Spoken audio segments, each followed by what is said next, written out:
And yeah, so we decided to do this just the other day, right? Because we had a live with Deborah, who did the program, and Nikki was inspired, and she wrote to me and she said, you know what? My life has changed since we've met each other. I think I would like to come on as well and just talk about that for a second, about how much my life has changed. So we're going to talk about it because you, Nikki, you've done so many things since we first came into contact with each other, which was when, 2 years ago now, 1 year ago? No, not 2 years ago. 2 years ago already. Yeah. So we had a career roadmap session where you were well, I'll let you get into the whole story, but basically, Nikki, when we met each other, was working for a hair salon and had some questions about her direction, and now basically completely upgraded her lifestyle, found her calling. She's doing two things. So when we talk about a portfolio career, where in some cases you don't need to do just one thing, she's working with me as a career roadmap coach, using her anthropological background and some really, really special gifts and skills that she has there. And she's also working as a book editor, and she just recently got a 10K book editing contract, which is super exciting, a big deal, and definitely a far cry away from what you were earning at this hair salon that you were working for, right? So really Yeah. looking forward to all of that. So why don't you just start off by introducing yourself? Where do you live? Where are you from? And yeah, we'll go from there. I'm Nikki. A lot of people know me as the voice on the other end of the calls, and I currently live in downtown Chicago on Lakeshore Drive. It's very important because Chicago's a big place, and Lakeshore Drive is kind of a big deal if you can live there. And so that's been part of my transportation. I love how I put an upgrade, like massive upgrade. I live like a 10-minute walk away from the Magnificent Mile. It's magnificent. I moved here from Iowa, which had it's not that like like poor, but when you get like more agricultural area, or a lot more landlocked. So that was another big upgrade, was being able to like open those opportunities. Originally from California, but that was in the 90s. Yeah, I think I love you shared just a bit about the geography, and I live here, and this is a big deal because I think for most of us, like we have certain things which would be a big deal, or certain things that seem inaccessible, like, oh, if I could live on that street, or oh, if I could do this Right. job, this experience, and it just feels a little bit like, oh, maybe that's for someone else, but not for me. So I really like to see people who actually go out there and do those things, which seem like it's a little bit out of reach or a bit of an up level Oh compared to yeah, where. and that was definitely one of the main reasons why I moved to Chicago from where I was, because aside from like just personal things happening in my life, I very much recognized that what I wanted to do, or really the ability to do anything that I wanted to do, just did not exist where I was. And it was very geographical. It wasn't anything against people. It's just geographically created this culture, and just what was available is very limited. So I recognized that moving to Chicago was nearby enough to be feasible, but also like there's how many square miles of opportunity there. I knew I would find something, if not exactly what I wanted. Mhm. Yeah, and I think that kind of goes into another territory, which is also something we talk about a lot, which is, the people you surround yourself with, and the influence they have on your goals and all of that kind of thing. But I'm very conscious today that basically with Nikki, like we talk a lot. I think we're both people who like to talk a lot, and it can be a bit dangerous between us in terms of, and also we like to really talk about psychology and goals, and how do different people get their upgrades and get to their goals. So I know we have so many themes we like to discuss. So today I really will focus on really Nikki's story and what you've done, and then I think we might need to do a bit of a series where we talk more about Yeah. other themes, where what are the biggest blocks that we see in people when it comes to getting to their goals and things like that. But yeah, why don't you start off by telling us in a nutshell, who are you and what do you do? Well, yeah, I'm Nikki, and I'm a cultural anthropologist. My background in research started in biblical archaeology, but went into more folklore, storytelling, global aspects, and really how we preserve our memory and our history even through fiction. And that has made me a phenomenal book editor. So that is a big part of my identity, but I translate it through editing books, especially fiction books, but I do help out the odd memoir or nonfiction. And then, like you mentioned, I'm also a career roadmap coach. So I take that same anthropology background and understanding how people work, and also just utilizing my own experiences, because I never advise anything that I haven't already done or already tried, and pointing to like, no, seriously, this is how it really does logistically work. Because I also have a business background. So it all translates into just everything I'm doing right now. And I'm on the side, I volunteer with the United Nations Association here in Chicago, and I'm their human rights chair. We've been slowly but surely working on getting a publication set up. So it will happen. It's just been a bit slower than a turtle through molasses. Excellent. No, I mean, you're one of these people who's doing so many really cool, interesting things. But tell me about, and I know that the UN association, you're doing that as well with Maggie, right? Who also did the program, which is also a cool synchronicity that happened through small world. our work together. Yeah. So, okay. So tell me a little bit about where you were before we found each other. What was life like for you, and what were you up to? Well, I'm trying to like condense what we talked about on our initial call. I'd always known my entire life I was definitely meant to be an anthropologist, but a lot of things just stood in the way. And I got into my NAEP during college, went to archaeology, and then the recession happened. So like this constant snowballing of things always getting in the way, and like I'd have like these moments where I'm like everything's great, and then it crashed again. By the time you and I talked, I was in that moment, I was getting paid more than I'd ever been paid before. But it still wasn't enough, and I couldn't figure out what was going on there. Like, it was literally double anything that I'd ever made before. But it was like the bar was so low. And this is, I think, it brings back the other thing we were talking about, where you have to be very careful what your yardstick is and who you're comparing yourself to. Sometimes I see people comparing themselves really to the wrong yard. I mean, there's no right and wrong. Yeah, you can compare yourself to whatever you want, but sometimes you compare yourself to your friends, your immediate family, and it's just a shame because you have so much more potential, but you think you're doing well because you're comparing yourself to, these people, and there's so much more out there that would be possible for you if you would set the yardstick a little bit above and beyond. Yes, exactly. And so, so when you and I first met and talked, I was like doing the math in my head and trying to figure out like, why is this not, I should be in a much better situation. But I also was just very unhappy because even though I had at that time, it was a very good job as an administrator, utilizing my background in cosmetology, because that I did to pay bills and get into, get back into college. I would never grew up thinking I want to be in the hair industry, like it was one of those side journeys, and I was ready to get back on track. I even moved to Chicago because of the field museums. I could go be an anthropologist, work in museums. I had, I don't know how many connections, some of them actual curators, like decision makers. And I was really struggling to get in there. Like I remember telling you, like that was my dream, that was my goal, and I couldn't figure out why it wasn't happening. The only suspicion I had was that, the hair salon was making me look not as genuine, Yeah, I think a lot of people can relate to that. Like you put so much into your career, the time that the years you spend studying, all the money you spend on the degree, all the effort you put into networking and homework and all that kind of stuff. And then you end up taking a job because you need to pay the bills. And then the years just run past you. And before you know it, like you're on a ladder that you didn't want to be climbing. And it feels very, very difficult to actually get back to the thing that you wanted to do and you invested so much in. Oh yeah, absolutely, absolutely. And it was very frustrating. And then what really, really was that like solid blow to whatever resolve I had left to stay where I was actually during quarantine. And it wasn't because of quarantine. It was because I had more time to talk to my roommates because we're all home.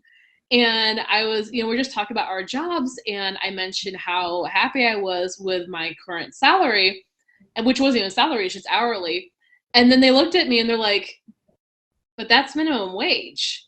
I'm like, what? No, it's not. And they said, yeah, it is. We're comparing to Iowa, right? Compared to Iowa's minimum wage was literally half, if not a little bit less. I was getting paid maybe $2 above minimum wage, which is the exact same rate that a barista makes. Which I love baristas, don't get me wrong, but like I'd been there, I thought that was behind me. You know what I mean? Like here I am Right. running a company, and I found out during quarantine they're paying me the exact same as if I was just making their coffee. Yeah, yeah. So And you're that was, massively undervalued for what you oh were able yeah. to. And as I tried so hard to deny it, but Yeah.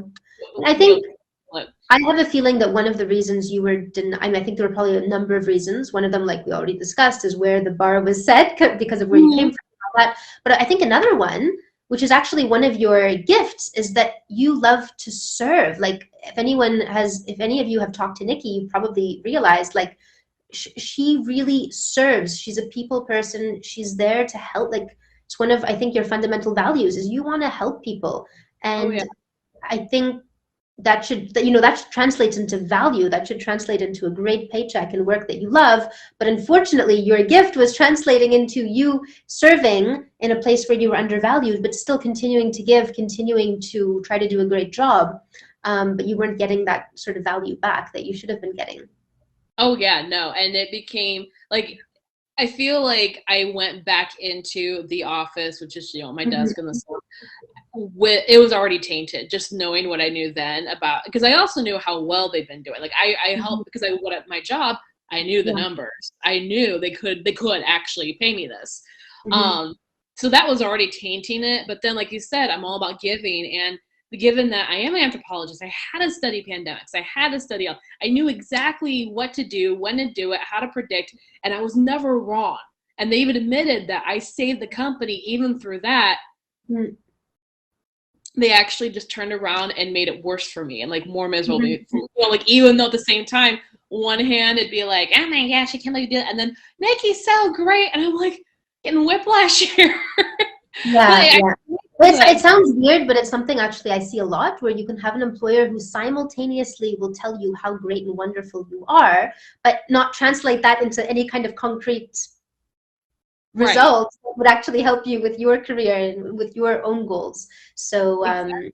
so yeah, that's an example. Unfortunately, I see quite often. But what was it like when you booked your career roadmap session? Because I think there was still part of you that was convincing yourself that, oh, it's not that bad. You're a very positive person. So it was like, well, Right, it's right. still double what I used to make back in Iowa, and it's still not the end of the world. So what was it that made it just what was the key thing that made it fundamental for you to fix it? Couple things. Because it came in like two stages, which you were there for. Those, um, actually working with you was one. And also like the more I talked with people about helping them going through their changes, the more I was challenged of like, even though I knew like I'm on the path, I'm like, why am I not on the path faster? Like Mhm, why am I like jump on this? And then that just kind of molded into like everything was just kind of going downhill at the salon. A lot of who used to be amazing managers, like who used to be really, really good at their job, really let the stress get to them. So a lot of things just kept going downhill to the point where I mhm, was like, I gotta cut this loose. mhm, But then at the same time, they felt the same way about me. And so then I find myself in this position where I'm not in a position, mhm, and then the next question really became, okay, now that you have the time, what are you going to do with it? And I mhm. knew for a fact there was no way I was going to go back to that kind of environment. But I also knew that that kind of environment is pretty much everywhere right now. Yeah. And so it's kind of like, kind of do or die time. Hate to put it Yeah. that way, but it was. When you're in that kind of environment, and I've just said like there are a lot of environments like that, and it can feel like, okay, but even if I get out of this one, is there really anything better out there?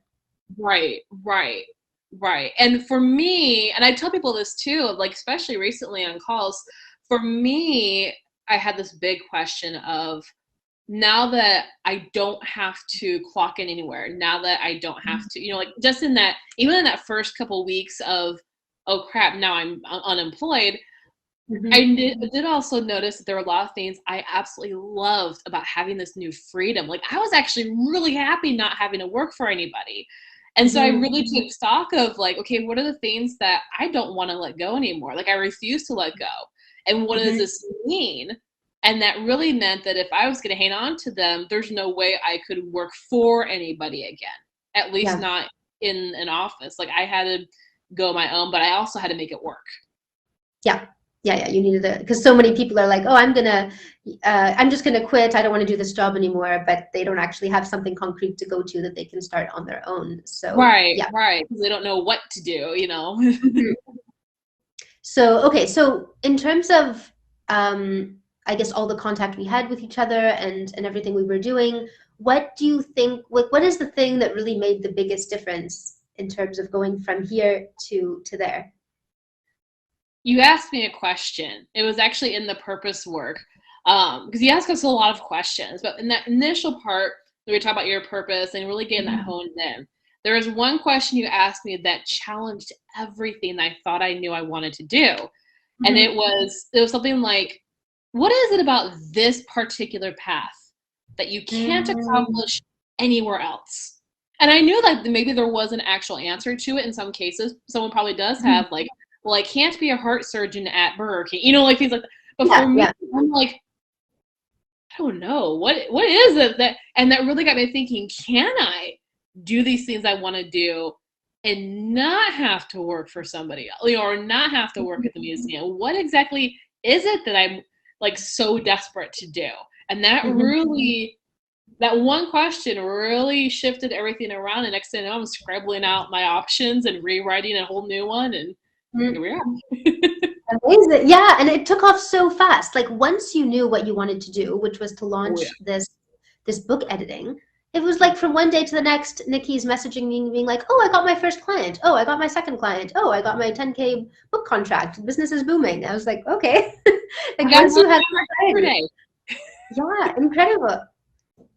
Yeah. And then you went, I think you went out to a coffee shop one day, you met a client there, and then you went somewhere else, made another client. And I think it just illustrates the power of when you have that clarity of direction and you're really excited Oh, yeah. about what it is that you want to do. Yeah, you start talking to people about it, you're excited, and then you start getting more job offers or more clients if you're working for yourself, and things start to come together. Plus, you're actually motivated to go out there and Yeah. do it.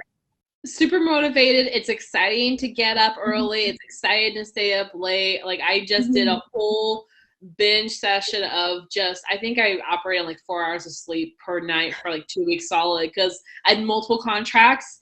And Mhm. it's amazing still today to be able to say I have multiple contracts. And in Mhm. all this time, you know, I kind of accidentally started an agency. That's a whole other thing. But yeah, so and then for me, this is why I share this with people, it Mhm. wasn't just about figuring out what I wanted to do, but really having this clear understanding of this is who I am. Now I need to go be that. And that's really what made it happen so quickly. Because when people are like, well, what do you do? It wasn't even like a week, like, oh, well, I'd like to edit books. Like, no, it's like, I'm a book Mhm. editor. I help you Yeah. craft stories. I help refine them. I help you make your books good and like Mhm. bestseller quality. Yeah. And it's so easy to say that because that's who I am. I'm a storyteller. And I think then that brings in the whole theme of confidence. Like, how do you build confidence? Well, what a part of it is really getting in touch with what do you love to do? You know, what lights you Mhm. up, etc. And when you find that thing, you have a very natural confidence that you don't need to fake and you don't need to. I'm not saying there isn't a bit of imposter syndrome. Sometimes you still need to get over that, but it Yeah. just gives you a special kind of confidence that you don't have by just trying to fake it. Oh yeah. I still deal with the imposter syndrome because I have like a one of the things that you maybe realize through that one question of like, Mhm. oh my gosh, is you know I still want my PhD, but I really wanted to just teach people. I wanted to be able to teach classes. And I realized I can still do that. I don't need to be a doctor to do that. So I have a Mhm. course in storytelling, not just writing, but storytelling. And I'm struggling with that imposter syndrome, you know, like, and I've had people take it. They love it. I've got nothing but Yeah. rave reviews, and I still struggle with that. Am I doing this right? Aspect. Yeah, yeah, Even no, though I'm everybody's saying you are.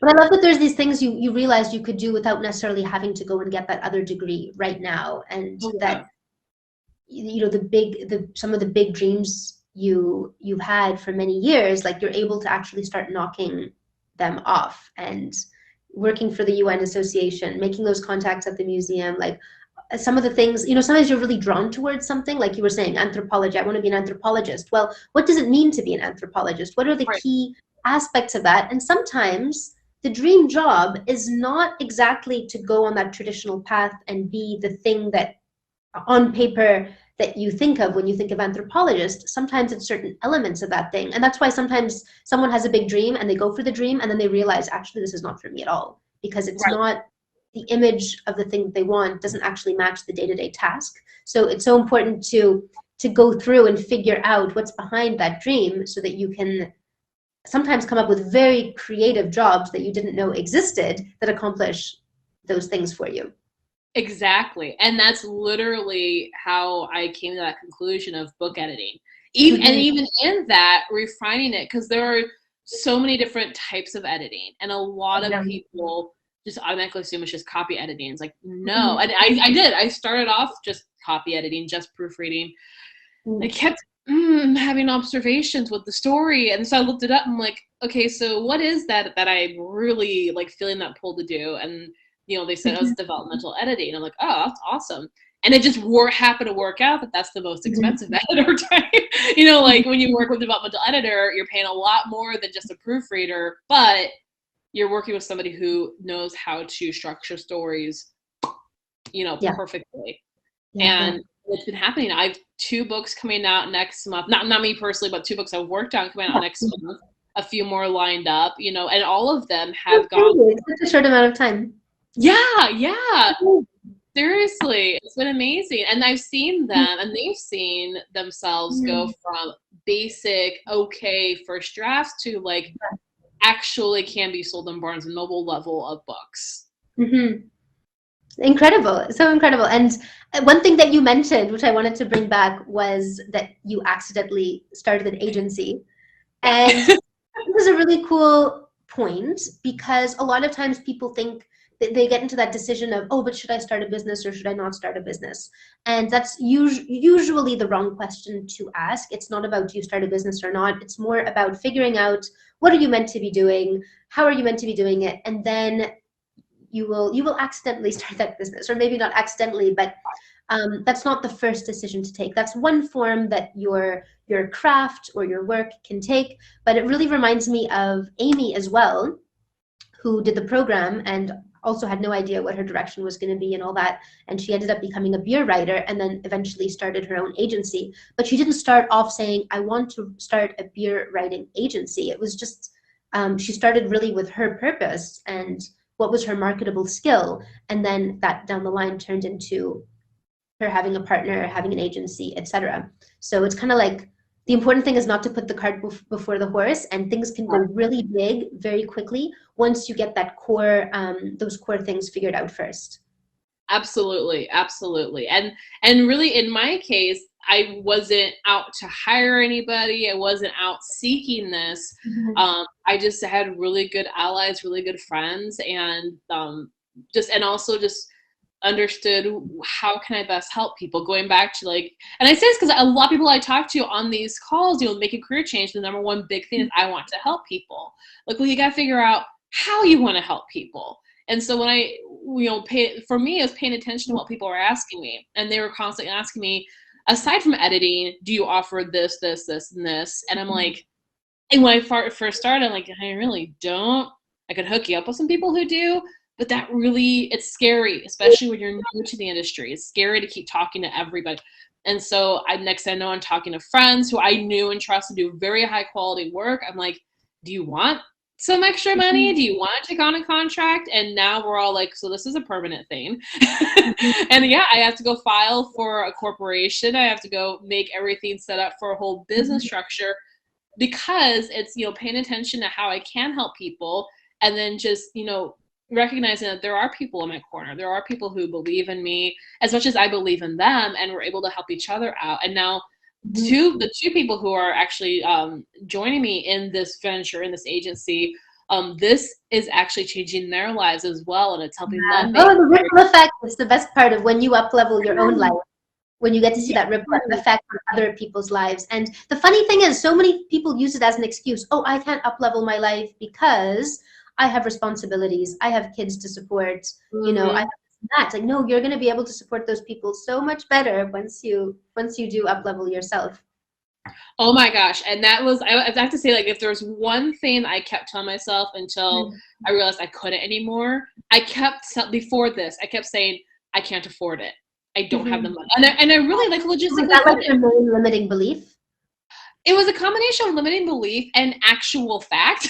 Like when we first talked, Yeah. I literally had $20 in my bank account, no credit, no savings. Like I was really strapped. Yeah. And But the crazy thing was that in that situation, that's exactly why you need to up-level your life, up-level your bank account. Like it's not, you don't want to be the kind of person with only $20 in your bank account. Like that's not how you want to live. And that's where, you know, you were so massively undervalued. Oh yeah. I even moved. Afford it, even if it's true, you're going to keep not being able to afford it. Yeah. So, and earlier this year, and like really quick, when I moved to Chicago, I also always tell people this because you always hear like, well, I'm not going to move because I can't afford the truck or I can't afford rent. I moved on, I think, less than $20 in my pocket. My sister drove because she lives nearby. But no, like I moved with nothing. And now I live on Lakeshore Drive. You know, like you said, like you kind of have to make that decision. But this year, I also had to make another decision where I had a little bit more than $20 to my name, but not still no credit, no savings, no overhead. Nobody's going to invest in me. You know what I mean? And I literally refuse to go back to work for anybody. You know, like I have to start this. Typically, when you start a business, you need several $1,000s. Yeah. I didn't have that. You know, and at this point, I really didn't. But I had several hundred, you know, like I had something. But then it was a decision of, for me anyways, do I put food on the table or do I invest in my dream? And I chose to invest in my dream. And it was a very painful, hungry 2 weeks of my life. No food. Yeah. Nothing. After that, though, I've never been without food ever again. I have a cat now. And I was worried about taking him on because I'm like, I can't. That's someone else you have to feed. Right, exactly. And I did tell my friends because he found me and he was a stray, and I'm like, I can't afford. And he was sweet. I'm like, but I can't afford him. He lives better than I do. Like, you know what I mean? Like all these things. Have you heard the story about Elon Musk, who apparently he calculated like how little a day he could live on, and I think at a certain point he was living on ramen noodles or something because he wanted to live on the smallest possible amount so he could invest everything into his dream. And yeah, it paid off, right? It did. It really. I mean, you get nice apartment. They're repainting outside. Yeah, and like I said, because I took that risk, because it really was a risk. Nothing's ever guaranteed, ever. I could have fallen off the edge of that cliff, or I could have flown, and I flew really high and really solid. But if I hadn't taken that risk and just gone to like Aldi's and got the groceries, you're guaranteed to stay where you are. Probably. I don't know where I'd be right now, honestly. It was a very pivotal decision moment of like what matters more to me, the dream or the survival. And I'm like, well, I'm not going to survive if I don't follow the dream. Yeah, I mean, it's kind of like it's a very dramatic kind of a dramatic story, like very rags to riches kind of a story, right? And I think it's really inspirational to meet and talk to people like Nikki who have the kind of cliche rags to riches stories, because of course there are many people who are not nearly close to that kind of situation. Like they're really not in danger of not missing a meal, let alone, you know, that many meals. And still they feel, you know, the brain will tell you that you're in this very dire life or death situation when really you're not. And really, like, you have all the odds in your favor to just go for your dream and go for it. But the brain will tell you that no, too dangerous, you need to survive, when actually you're way past survival mode. Like you can really go for your dream. You don't need to be. Yeah, but I also find sometimes people who are the most in survival mode are the ones who are the most hungry to really go for things. So if you're not in a situation where you're very, very hungry for the dream because you're not in a dire situation, you want to turn it and go, hey, of all people, I have the most odds in my favor. You know, if I don't do it, who's going to do it? Absolutely, absolutely. And that's one of those things that I just find so, it Mhm. really is tragic when I do talk to people, even outside of here, who can Yeah. absolutely, they have everything available to do something, and they're Mhm. too scared of technically what doesn't exist. And it depends on the person what that situation Yeah. is. But even my one of my best friends who is joining me in the agency is my Mhm. cover designer. We've had, and I've told you about him, but I'll tell everybody else. Like Yeah. I've asked him, like, how long could you go unemployed Mhm. before things got financially unstable and desperate? And he said something like 8 years. Like Wow. he had a whole situation when he was a kid, Mhm. lots of, but he went into adulthood with lots of money, and he's always been very financially Mhm. responsible, but almost miserly, which is a struggle for him. Yeah, and yeah. and he's been run into the ground with the employment shortages, with the Great Resignation. He's one of Mhm. those people who's like, I'm gonna stay. If everybody leaves, I'm staying. I'm like, you are literally killing yourself. But he Yeah. hasn't been able to not just let go of that fear of, like, it's not even just a fear of the lack of money, it's almost like a shame of like quitting, but it's also a fear of lack of money. I'm like, you have literally hundreds of thousands of dollars waiting for you at home. There's no lack of money. But Yeah.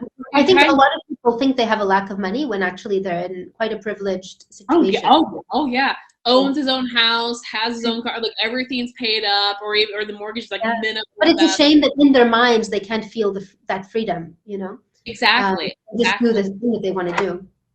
Exactly. So this recent contract, this 10K contract, Mhm. the majority of it is actually going to him because he's the illustrator, and that's where the heavy work Mm. is. So Yeah. this was a big turning point for both of us. Me, I got somebody very easily to say, yeah, absolutely. Here, let's do this, which is big because that's no small chunk of change. But then I Mhm. turned around to him, I said, I got you the contract, how soon can you start? He Mhm. didn't actually believe I could do it. And that's the thing, like, he stayed at this gas station basically because he's like, there's no way anybody would ever pay $10,000 for a children's book. And then, like, literally I turn around, I'm like, here's your money. Ah, he didn't even believe that he got the contract, that you got it Yeah, for him. no. He took the whole day. He's like, he was at work and he's just like, all the smartwatch text, and he was like, what? And he told me, he's like, he had to sit down, he had to, like, Oh my and we're still God. all kind of And absorbing you're going, it. hey, get to work. We have a contract to do now. Let's go. Yeah, yeah. Wow. I mean, I think it brings us back to the idea of, like, what you believe is possible is what's possible. If you don't believe it's possible, well, sadly, not everyone has a Nikki out there to run out and Right, be, right. be positive for them and get them the contracts and hand it to you. So he's very lucky, but you need to be your own believer in yourself, and so that you can actually go out there and make those things possible for yourself. Absolutely, Right. absolutely. I think it Well, also and shows just that you're a hungry one, and that's why you're able to go out there and get it. And I just think no matter what financial situation you're in, it's so important to be hungry and go for your dreams and not wait until you're at rock bottom before you start to make a change. And likewise, if you're living a pretty good life, well, go for it. You have a good life, so why not aim for the stars? Like, you're not going to fall down further from where you are. You can only go right. up. So keep going. Sometimes a step back is just a step back. It's not a teeter fall, and And it will never be. It never will be. If you have yeah, the right mindset and you have a good strategy and you're moving forward, you're never gonna going for your dream is not gonna make you go to rock bottom. No, what makes you go to rock bottom is when you don't make the changes and you just stay at status quo, and then things start to do that usually slow, consistent downward spiral that you barely even notice because it's so gradual, and then one day you hit your rock bottom. But if you're taking those steps and you're going upwards and forwards and you're constantly investing in yourself, building the right habits, upgrading yourself, then yeah, you can only go up. Not every single step you take will be the perfect step, but you are going to have that upwards motion. absolutely, absolutely. Some people get And so stuck on, what if this one next step? What if it's not the right one? And then they and just stay what where if they it are. Yeah. and that's just it. What if it's not the right one? Well, what if it is and you never take it? You don't Hmm. know until you at least try it. You at least do it. Um, Hmm. and you'll never know. And I like that saying, whether you will or you whether you believe you will or you believe you won't. You're Yeah, right. yeah. No, it's true. It's true. So what about your new life with regards to where you are now, just compared to where you were when you were working for that salon at minimum wage? What would you say is the single best thing about your new life or about your up leveling that you've done? 1,000% freedom. Hmm. Really, like I can literally, like, if I wanted to, I could close this laptop immediately after this call and go to the aquarium. I'm not going to, but you know what I mean? Like, I could, Hmm. and I could just middle of the day, and that was the big thing that I knew I didn't want to have to do was ever ask anybody for permission to live my life again. And Hmm. I have a podcast now too, and I even put there, I'm like, here's what it is. If you every time you file for time off, every time you file for vacation, every time you file or say, hey, can I go to the back? You're asking somebody permission to live your life. I'm never doing that ever again. Now when my family asks, hey, we're gonna have a get together, can you come? I'm like, oh, I'll check my boss. She says yes. Or my sister needs somebody to help watch the kids, and I go and I help, and I don't have to file for time off, and that's really been that was the thing that made it worth going hungry for a bit, made it worth being Hmm. less than broke for a bit. I didn't want to have to ask permission to live my life ever again. I was so done with it. And now I don't have to. And I have a cat. He's great. I literally live across the street from Lake Michigan. Like I said, I live 10-minute walk to Michigan. My running errands is literally where tourists go because I live there. You know what I mean? The freeze, all this like amazing surroundings, but ultimately it's the freedom to enjoy them whenever I Yeah. want to. It's amazing. And I think a lot of people have freedom as one of their biggest values. I know for me, it's one of them. And I think it's important to realize what freedom means for you, and that freedom, and maybe we can talk about this more in depth on a future episode of Nikki interviews with Nikki. But freedom, it's not just about having no responsibilities, because if you just shed all your responsibilities and ran off to an island somewhere, I don't think that that would give you the happy life, right? Like, you're someone who wants to serve, you're someone who has certain gifts that you want to give to the world, and retiring to a beach somewhere is not going to allow you to use those gifts and make you feel very Right. useful, fulfilled in your life. So really, and freedom, it's not just about, oh, not having to answer a boss. I'm going to run off and start my own agency. Because I think these days, with the Great Resignation, etc., people are thinking that, okay, maybe I'll find my freedom by just quitting and starting my own thing. But it's not that simple. It is Right. simple. It's about finding your purpose and building the career on your terms, but it's not just about quitting and not having a boss anymore. Because I know you, Nikki, like, you still ask me, hey, can I take this day off or not, right? So in that sense, you could say I'm a bit like your boss, letting you know, can you go, can you not go? You still have your clients, you can't just stop editing the books. You still have now you have a cat as well, and you're responsible for him. So it's not like you have no responsibilities and no one Right. to answer to, Exactly. but you've chosen the people that you're working with. You chose your cat as well, but you've kind of created life the way you want it, and all these things are your choice, and you've created your career on your terms. And I think that is the key to real freedom versus Exactly. just spreading all responsibility. Exactly. That's exactly it, and before this, no, like I missed my niece's first birthday Mm. because they wouldn't let me go, or they like, you could go, but there's no guarantee you'll have a job when you get back, sort of thing. There's that pressure of, weigh your options. And in hindsight, I probably should have just gone to her birthday party. Like, but it's Yeah, it's easy. Once you're done with the job, then it's easy. But when you're in that cage, it's a Mhm. huge pressure Oh every yeah. single day, feeling like, okay, what's the boss gonna think? What am I gonna look like? What are they gonna, you know, how is Yeah. this gonna be perceived? That constant pressure. Oh yeah, oh yeah. And then what's just funny to think of, like, on this note, one of the things they said when they're like, "This is why we're letting you go," they Mhm. suddenly brought up a lunch break that I took one time several months ago, and they're Oh like, my. "If you want to go work on your other job," which is like, here, I didn't. I Mhm. wanted to eat a burger for my lunch and scheduled accordingly, Yeah. and like, just this assumption, and so like that community, you're not even gonna let me eat food ever. in the middle of the day when most humans eat food. Like, you know what I mean? Like things like you said, freedom like that. So yeah, I work on the books, I work on people, I'll eat, you know, like Yeah. uh, And you're yeah. living in a beautiful apartment, which is in the area you were looking for. Yes. Yes.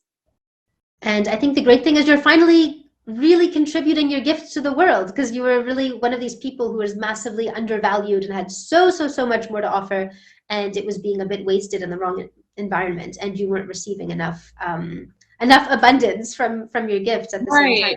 Right. And when it's not being received, it's not being appreciated. And when it's Hmm. not being appreciated, you're not being compensated. And that's really what it came down to. Yeah. So, and now I am. I'm appreciated. I'm very well compensated. And like I And you said, yeah. and you're really in that snowball effect now, where I keep seeing that there's all this momentum building, and you keep meeting very interesting people, and more opportunities are starting to come to you. So that's really the goal. It's not this end goal of, okay, you found the dream job, and now there's the job. It's no, it's getting into this position of you're the specialist, you're the opportunity magnet. Things just come at you, and you have that kind of energy and momentum. Absolutely, absolutely. And that's been the other thing too to get used to is things coming at you because they do. And I had friends and colleagues say like, be prepared for to just receive the things from the universe. And I'm like, yeah, okay, weirdo. But no, really, like I Yeah. said yesterday, I'm literally getting into my Uber to go donate some clothes, and I get a ping on my phone, and there's $650 from a new book client, and I'm like, okay. Like, oh, okay, ready to receive. Here I am. Right, right. And I in that moment too, just yesterday, I'm like, a year ago, I was struggling to make $16 an hour. I just Mhm. made $650 in less than 30 minutes because she messaged that was it. And I'm like, yeah, I'm not going back. There's no way Yeah. I'm going back. The thing is, people see these get rich online quick, da da da da da. But people don't realize, like, Nikki so deserves that, because now that you're kind of delivering your value to the world at a higher level, like, you really do deserve that money, because you do have all this value to offer. And when you're not stuck in a place that is diminishing your value and almost diminishing your light, you can just get out there and start receiving what you're actually worth. Yes, So I think exactly. that's really cool and really well deserved. And just to point out, it's not this like magic wand, like, oh, find the one secret to making money online, and then you're just going to get these $600 every 30 minutes, like some people are advertising. But it's like, no, it's about that alignment of where's your value and how do you offer it to the world, and then that's where this kind of thing starts to happen. Oh yeah, And exactly. You talk a lot about, what's your superpower? And a lot of people ask me, like, well, how do I figure out what my superpower is? I'm like, that's just the first part of the equation, just as you put it. Once you know what it is, then you got to figure out what are you going to do with it. Mhm. Like, because even if you knew, let's say literally superpower, if you suddenly knew you could fly, great, but what the? What are you going to do with this ability to fly, right? Right, right. Yeah, no, that's a good way to put it. Okay, so what would you say to someone who is maybe where you were, back in the day when you hadn't figured out your purpose, and you were on your minimum wage, or maybe not necessarily minimum wage, but just figuring out your purpose, knowing you're getting undervalued. What what would you say to someone who's there and who's on the fence? Just remembering where I was then too. And I've actually said this before too. Mhm. The new future is unknown, and the unknown is always scary. And really, you don't know what tomorrow will bring either way. But you do know if you don't, like for me, like if you don't work with Dahlia, if you don't get the help, essentially, if you don't get the help, you don't figure this out, you don't push, you'll make that leap to even try to get the help. You know what the future looks like because you're living it. It's not even the future, it's the present, but you're seeking help. Like I always say, it's like the career ER. You go to the emergency room because something hurts. And then like I say, you go into a broken arm, and they're like, "Oh yeah, your arm's broken. That's why your arm hurts." And they tell you, "All right, we got to put a cast on it. We'll give you these painkillers. We're gonna go through some therapy, and here's the bill." Well, nobody actually walks out of the hospital without the cast. Like, would you actually honestly leave without getting the treatment? And that was something that I learned through my own process of like, yeah, I could leave, but for a moment I did, but that didn't fix my broken arm of a career, which was really more like two broken legs and a stubbed toe. Like so I knew. And get the treatment so you can come out on the other side Right. as a bonded new person, as opposed to just figuring out how to live with the broken arm and telling yourself, oh, it's not that bad. It's not that bad. I can, I can just use my other arm, or kind of thing. Right, exactly. And I can actually, limp around and it's fine. It's fine. right. And and again, the broken bone, when you don't get things fixed, they can set permanently, and you'll be forever crippled. And this is so true in your career. If you don't get it fixed, it can set It's permanently. really, yeah, it sounds dramatic and it's really sad to say, but unfortunately, Nikki and I, we see this far too often. And I think that's why we're both doing this work, is because it is really sad to see people who have just been somewhere for way too long, and it's like the limiting beliefs have become so solidified, it's so hard to break them. They've just convinced themselves of certain things that, they're not meant for more. This is how it is. The cynicism sets in. And of course, anything is possible. You can always break out of those limiting beliefs down the line, but it just becomes harder and harder and harder. And you got more and more stuck in the old way of doing things. You get more and more outdated. And yeah, this is like, it's quite heartbreaking, some of the stories we've seen. And we've seen people actually end up in the hospital because they do get depressed from their jobs. They do stay in the toxic environment too long. And I have seen some really, like, even physical damage to people, let alone the mental damage. Oh yeah, and I even talked to a couple people have actually been literally threatened, in their Oh, work yeah. environment. We've heard it all. Yeah, and Yeah. then still, and what breaks my heart is these are the kind of people who really have to make the change. Like it's not just a broken bone; it's shattered. You have to get straight. You have to trade. Still didn't. Still wouldn't. Yeah. And I'm like, what are you gonna do? Because I don't know what I would do if I didn't Yeah. get. You know what I mean? Like I really, because I remember even like this year when I made that second big decision of like, okay, I'm not going back. I still went to you. I'm like, what do I do now? Like, what do we I think the do? big thing is you get used to the pain, right? Like when Yeah, you're not the one in pain, you're like, life is so great on the other side. I can move, I can dance. This is amazing. But when you're the one there with the pain, you're kind of like, I see you dancing over there. mm, Well, I'm fine here. And right, it's right, kind of hard to imagine. Like you can't imagine yourself dancing without pain. You're just kind of like, I don't think my body can do that. And it's like, yes, you right, can. But right. it's very difficult once you've been living with suffering for a while, or stuck in a job that's just not bringing you joy for a long time. You get so used to it. It can be more and more difficult as the years go on to break out of that. Absolutely, absolutely. And I do want to impress people because I went through this exact same process, and I've talked to people. Actually, we're starting with someone today who just went through the process that I helped prescribe her because I had to go through it. If you just lost your job, whether you Mhm. quit, whether you were terminated, whether they just shut down, I mean, that's happened too, Mhm. sadly, whatever it is, it's still fresh. Give yourself a couple weeks time. Don't wait forever. Don't go longer than a month.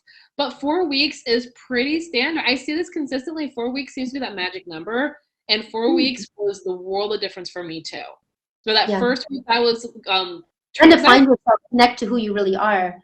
With oh yeah. God. And you think of it too, like when you'll take your arm out of the cast, so like where things are healed, you're still a little wobbly, you're not exactly breakdancing yet. You still gotta kind of get your bearings again. And that's exactly what happens when I talk to people who have literally just had that breakup. That's what it is. You've broken up with something that was a big part of your life, just like a personal relationship. Don't rebound. Yeah. Rebound to I think dangerous. the interesting thing about that is that there are a lot of linkages you can make between a job and a breakup or a relationship, and it can feel a bit like a death when you leave the job, which is why you need to give yourself grace when you are leaving something and starting something new. But at the same time, to recognize that it's something people also you're subconsciously going to be trying to avoid, because it's like a breakup, it's like a death, it's your comfort zone, it's what you're used to. You might hate the office that you work for, but it's still your comfort zone, and it can Yeah. still be really hard to leave it. You might complain you don't earn enough money and you're undervalued, but subconsciously have a massive fear about earning more than what you're earning now because that's what you're used to, and you're just afraid to earn more. Like this, I see this all the time. It sounds crazy. You think you want more money, but then you have this blockage that just stops you from earning it. Absolutely, absolutely. So do you have any final word of wisdom that you want to share with everyone? Self-publishing is hot right now. But no, like, I'm really, honestly, if you're thinking about making career changes, do some research. Just kind of, not even like, you do want to think about what's good for you, but it's not about interest. Like, I love baking. I would never do it professionally. Could I? Yeah. Will I? No. It's just, but Yeah.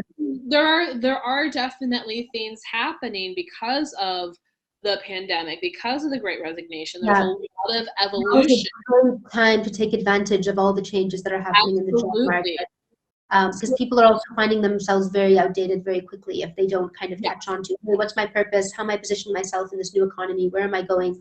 And there's really that matching to do between finding your purpose and then matching it to what's happening in the job market. And it's not like there's this one calling that you have and you can just figure out that calling at any point. Like, you have your thing, you have you, and then you have the job market, and you have to match it together. And at different points in your life, it can change as well. Like, Nikki, you're doing book editing now. I don't know, in 10 years' time, you might leverage that into something that seems totally new. But the point is, inside what you have to offer and what your gifts are and where you want to go and where you want to grow. And that is going to help you to position yourself in the evolving job market. But it's not about finding the one thing and then you're right. You're stuck for life in one job. And that actually like frames it a lot better than what I was thinking of saying, and this is so much better. If there's something that you wanted to do before and you couldn't, now is the time to see if it's possible again. Even in 2019, there was a lot of things that could not be done that are absolutely happening today. There are people becoming famous throughout the world today that were virtually invisible in 2019. They never changed. The platforms did. The focus is dead. What I'm doing now, I wanted to do 10 years ago. I actually kind of forgot about it because nothing existed that made it possible for me. We went as a civilization a 10-year evolution in just 1 year. This is an anthropology thing. We've been everything is moving faster and faster, like so much faster. So if there's something the problem is, a lot of people are still moving at the old speeds. This is what I'm seeing a lot. People are still learning at the same pace they did, when they graduated university. And when you're doing what you're doing and you're in your routine and you're in your job, it can be very easy to just be in your day and forget about everything happening outside you. And then from one day to the next, you lose your job or something changes, and all of a sudden it's like, whoa, the world has changed around me, right? And you read about it in the media and stuff, but it always feels like, oh, stuff happening in the job market, that's interesting, but until it happens to you, right? And then you realize, oh wait, I haven't modernized my job hunting strategy at all, and now here I am, and it's kind of too late now. Definitely. Yeah, it's interesting. I always tell people too, it's interesting how the 3 pillars that you focus on, they were a great idea and a great strategy beforehand. Now they've literally become the standard and how companies operate now. So that's good. But yeah, I was thinking about this too. Like, every single person I've talked to, whether they work with you or they don't work with you, whether they enroll, they don't enroll, every single person has something that they wanted to do at one point in life and just gave up on. Or think, well, I can't do. Even if it's like, well, I used to want to be a professional jewelry maker, but that wasn't a thing. Market is hot right now. Etsy is making this possible. Like there's platforms. Pick the most obscure thing you probably ever wanted to do. You can do it now and make a really, really good business out of it or a career out of it. But you have to be willing to take that risk to even try. Yeah. You have to believe in yourself and really just believe that that you deserve it. You deserve to have a career on your terms. You deserve to do things with your day that you enjoy doing, that grow you, and not just work for someone else to take home a paycheck to pay for the roof over your head. That's like survival mode, and I don't think anyone here is aiming for survival mode. Yeah, you want to thrive. And thriving requires investing your time, your energy, your fear.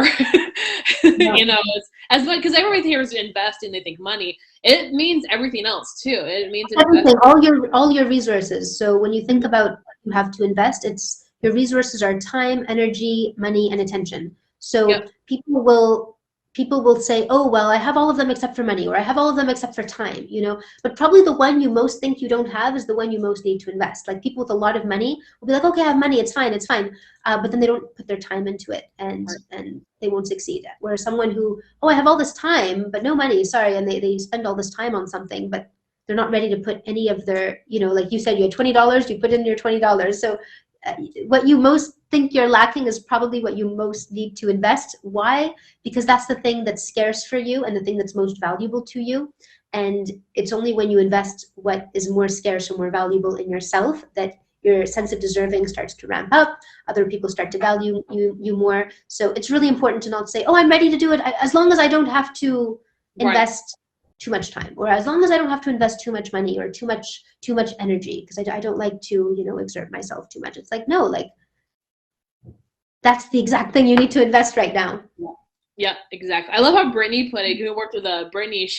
Which it's a success mountain, and she's like, I'm climbing that mountain with or without you. The question is, are you going to help me get up there? And I'm like, that's what we want to work with. That's like, exactly. You want to work with those kind of people who are like, I see the top of the mountain, I'm going there. Yep. It's happening. With or without you, it's happening. Yeah, that's exactly it. And then they're like, okay, you can help me get there faster. Great, let's go. Exactly. And they're not like, Nikki, please drag me up the mountain. Can you please, are you gonna drag me to the top? It's like, no, I'm not gonna drag you there. You know, you need to be willing to go. I always say, people ask you, where's the elevator? I'm like, I'm sorry, Mount Everest does not have an elevator installed and probably never will. Yeah. Exactly. But you know what? It's never as hard as staying where you are right now.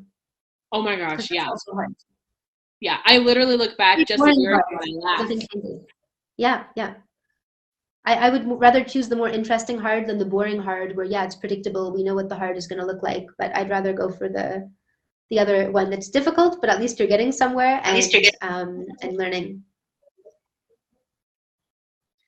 I'm sorry, I don't want to keep us wrong, but you just made me think, this is just a moment like, we're like, oh my gosh, like I don't have any regret. This literally just hit me. I have zero regrets over going hungry. I have zero regrets over having that, like, what did I just do moment. No, what I regret was the year before, like even just last year, where like today, last year, I would be at a desk in an office, you know, and that's what I regret. Time that's wasted just sitting there and not making it progress. Exactly. I never thought about it till, like, right in this moment, but like, holy cow, no. The only things that I regret is when I wasn't scared, you know, like when I wasn't like you don't regret the big decisions and the big sacrifices and the moments of fear that you just went for it. What you regret, like you say, are all the days and weeks and months and years that you wasted not doing anything scary and just sitting put and wondering if you're going to do something and wondering, is this all there is? Like, that is going to be the big regret,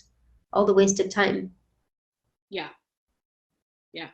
Well, Nikki, thank you so much for sharing your words of wisdom and inspiration, and really sharing your story, because I don't think we've really shared your story before, but I find it very inspirational. And I do think you're spreading a lot of light in the world with the book writing, like basically with everyone you come into contact with. So I am so grateful that you are in my life, and then we get to chit chat with each other on a daily basis, and in other people's lives as well. So if anyone is watching this and you want to book a call with Nikki, because Nikki's working with me as a career roadmap coach, so when you book a call, there's a chance you're going to get her on the phone and you're going to get to share your career, what's happening in your career with her, and then she'll walk you through kind of a game plan so that you figure out what you're struggling with, what blocks you might have in your career. And I think this probably comes from your anthropology background, but she's so good, has this really special gift at figuring out what is stopping you from getting where you want to go. And obviously a lot of that is usually buried somewhere in your subconscious. It can be hard to see it on your own. So it can really help to speak to Nikki. She'll help you to pinpoint what those blocks are, and then also help you to define where it is that you want to go, and then to see what you would need to do to get there. And then if it's a fit to work together with me, then she'll let you know how that works. And if it's not a fit, she will also tell you, and I know that Nikki, you're very honest about this, and you tell a lot of people, I'm sorry, but this is not a fit for you, but you still always make sure to help them out anyway.